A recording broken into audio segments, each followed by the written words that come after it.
Please subscribe to my channel. The 7 Doors, The Fall of Mama K. When the 7 doors swung open, Mama K thought she was dreaming. But dreams didn't feel like this. She was no longer in her bedroom. She stood in a cold, endless hallway, her bare feet sinking into something wet.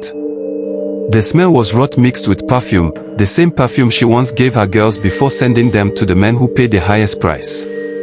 In front of her was the throne, tall, jagged, and crowned with skulls. Around it stood every girl she had ever traded away. Their dresses were torn, their eyes hollow, their lips sewn shut with black thread. They moved toward her in silence, their hands cold as death, grabbing her arms, her face, her throat.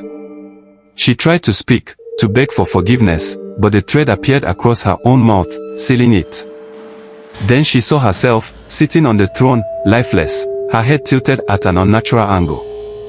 The crown on that corpse's head was made of bones and blood, but her eyes were still open and staring directly at her.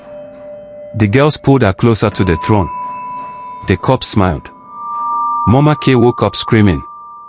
She was back in her bedroom, the door gone, but the air still heavy, the smell of rot still there. She thought it was over. She was wrong. From that night, her life began to unravel faster than she could grasp. Politicians cut her off. The protection she had paid for disappeared. The police raided her safe houses. Her girls vanished, some fleeing, some taken by rival gangs. Her money dried up. Worse were the visions. In mirrors, she saw her corpse self on the throne. In the streets, she saw her missing girls, watching her from corners. She stopped eating. She stopped sleeping. Every shadow looked like the 7th door. She turned to drink, then to drugs, just to numb the feeling of being followed. It didn't work. The knocking returned. At first faint, then louder, until it was everywhere, in her walls, in her head, in her chest. One night, she went to the lagoon, thinking the water might wash it all away.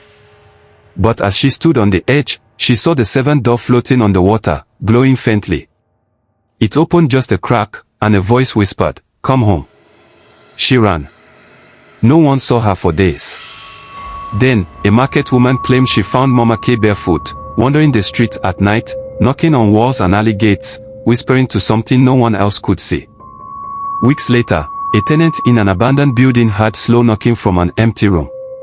When they forced the door open, there was nothing inside, only muddy footprints leading to the far corner, and the faint smell of perfume. Mama K was never found. But in the quiet hours before dawn, some swear they hear her, still knocking, still searching for the 7th door. Because once you open it, you belong to it forever. Please like, share, comment.